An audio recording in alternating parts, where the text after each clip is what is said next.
చిన్నపొర్ల ప్రభుత్వ పాఠశాలలో మంత్రి వాకిటి శ్రీహరి ఆకస్మిక తనిఖీ. నారాయణపేట జిల్లా మక్తల్ నియోజకవర్గం ఉట్కూరు మండలం చిన్నపొర్ల గ్రామంలోని ప్రభుత్వ పాఠశాలను రాష్ట్ర మంత్రి వాకిటి శ్రీహరి ఆకస్మికంగా తనిఖీ చేశారు. పాఠశాలలో విద్యార్థులకు అందుతున్న బోధన, మౌలిక వసతులు, పరిసరాలను పరిశీలించారు. విద్యార్థులతో నేరుగా మాట్లాడి వారి చదువు, ఎదుర్కొంటున్న సమస్యలపై వివరాలు అడిగి తెలుసుకున్నారు. అనంతరం ఉపాధ్యాయులతో సమావేశమై విద్యార్థులకు నాణ్యమైన విద్య అందించడంతో పాటు వారి విద్యా ప్రగతిపై ప్రత్యేక దృష్టి పెట్టాలని సూచించారు. ప్రభుత్వ పాఠశాలల్లో మెరుగైన వాతావరణం కల్పించి విద్యా ప్రమాణాలను పెంచేందుకు ప్రభుత్వం కృషి చేస్తుందని మంత్రి తెలిపారు. విద్యార్థుల సమస్యలను ఎప్పటికప్పుడు గుర్తించి పరిష్కరించేందుకు అధికారులు, ఉపాధ్యాయులు సమన్వయంతో పనిచేయాలని సూచించారు. వర్షాకాలంలో చిన్నపొర్ల, పెద్దపొర్ల గ్రామాల మధ్య రాకపోకలకు ఇబ్బందులు లేకుండా వంతెన నిర్మించినట్లు మంత్రి విద్యార్థులకు వివరించారు.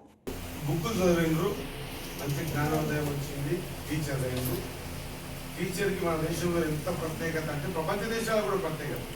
ఈయన మాత్రమే మార్చగలుగుతాడు, ఈయన మాత్రమే డాక్టర్లను చేయగలుగుతాడు, ఈయన మాత్రమే ఇంజనీర్లను చేయగలుగుతాడు, ఈయన మాత్రమే మొత్తం వ్యవస్థను చేయగలుగుతాడు. ఆ శక్తి ఆయన దగ్గర ఉంది కాబట్టి మనం ఇంపార్టెంట్.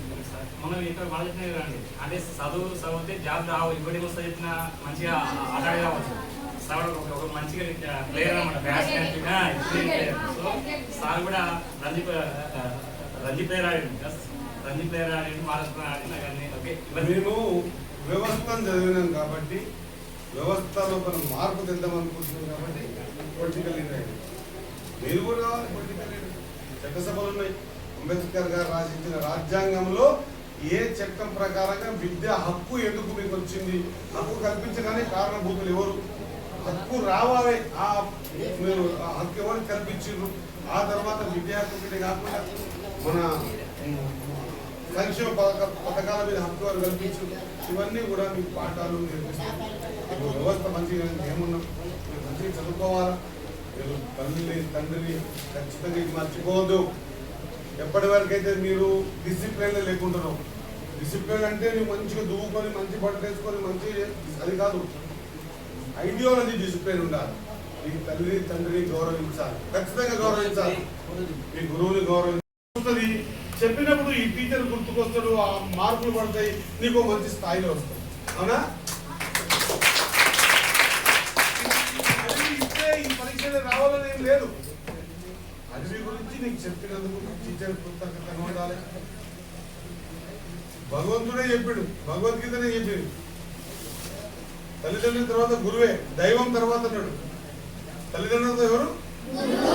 తల్లి, తండ్రి, గురువు, దైవం అన్నాడు. తల్లిదండ్రులు ఎందుకు? మనకు భర్తించినందుకు. ఆ తర్వాత మన లైఫ్ భర్తరిస్తున్నారు. కాబట్టి ఆ గురువు చెప్పినప్పుడు నేను కాన్సన్ట్రేషన్ పెట్టి వినడం వల్ల, ఏదైనా చెప్తున్నా చిన్నారా, కాన్సన్ట్రేషన్ లేదే నీకు చదవాలనే కసి నీ లోపల లేకపోతే, నువ్వు ఎంత పెద్ద పొలకించి వచ్చినా, ఎంత ఎడివిలగించి వచ్చినా, చిన్న పొలకించి ఇంటికి వచ్చినా, సర్దిగడ్డకు వచ్చినా, మధ్యాహ్నం భోజనం తిన్నా, ఏమున్నా కూడా ఇది ఒక ఫార్మాలిటీగా అన్నట్టే. కానీ ఎప్పుడైతే నీకు చదువుకోవాలని కసి ఉంటుందో, నిన్ను నీవు ఒక ఐడెంటిఫికేషన్ చేసుకోవాలని ఆలోచన ఉంటుందో, వాళ్ళకు మాత్రమే